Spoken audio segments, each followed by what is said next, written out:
এই যে তিস্তা ব্যারেজের এই মধ্যে নৌকাতে অবস্থান করতেছি।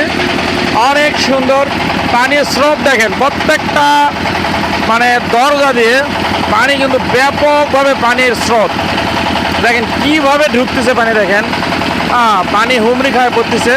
আর এই মুহূর্তে আমরা এখানে একটা নৌকা নিয়ে মানে ছোট একটা বোট নিয়ে ঘুরতেছি। মানে অসাধারণ মুহূর্ত পার করতেছি এখানে। পানির ঢেউ একেবারে আমাদের, আমি এখানে স্থির থাকতে পারতেছি না, এরকম অনেক সুন্দর। বন্ধু ভালো করে একটু ক্যামেরাটা ধরো। স্থির থাকতে পারতেছি না, এত সুন্দর এই মুহূর্তটা আপনাদের সাথে শেয়ার করতেছি।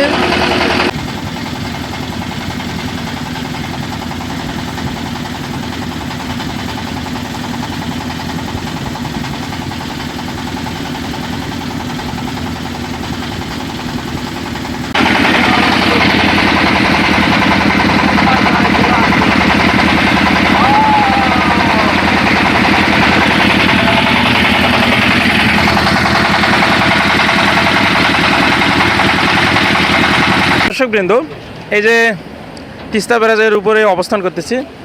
এই যে মানে যে কপাটগুলো মানে দরজাগুলো এগুলো কিন্তু ফুল একবার পুরোটা খুলে দেওয়া আছে। আর এখানে প্রচুর পরিমাণ স্রোতে মানে পানি যাচ্ছে। এ দেখেন নিচের দিকে দেখতে পারবেন, এইদিকে যে প্রচুর পরিমাণ স্রোতে পানি যাচ্ছে।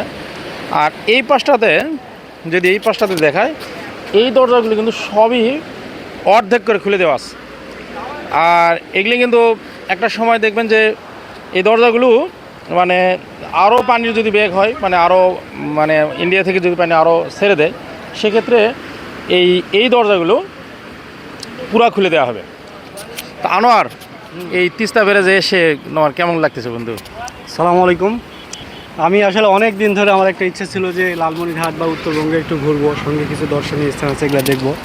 তো আজকে আমরা সবশেষে আসতে পারছি, অনেক ভালো লাগছে। আর আবহাওয়াটা অনেক সুন্দর, প্লাস এখানে নদীতে অনেক পানি স্রোত, আর দেখে অনেক ভালো লাগতেছে। ধন্যবাদ। এই ব্যারেজটা নির্মাণ করেছে শহীদ প্রেসিডেন্ট হোসেন মোহাম্মদ এরশাদ।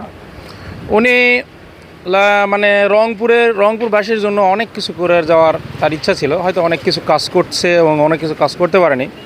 তাই মনে করি যে সমস্ত বৈষম্য ভুলে উত্তরবঙ্গের মানুষের জন্য কিছু করা উচিত, বুঝলেন? কারণ উত্তরবঙ্গের মানুষেরা, আমি অনেকটা জায়গা ঘুরলাম, ঘুরে দেখলাম যে অবহেলিত এবং মানে তারা দরিদ্র সীমার নিচে অবস্থান করে।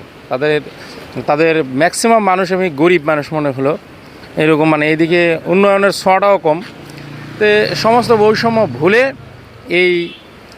আমি তিস্তা ব্যারেজ থেকে এই আহ্বানটা করব যে উত্তরবঙ্গ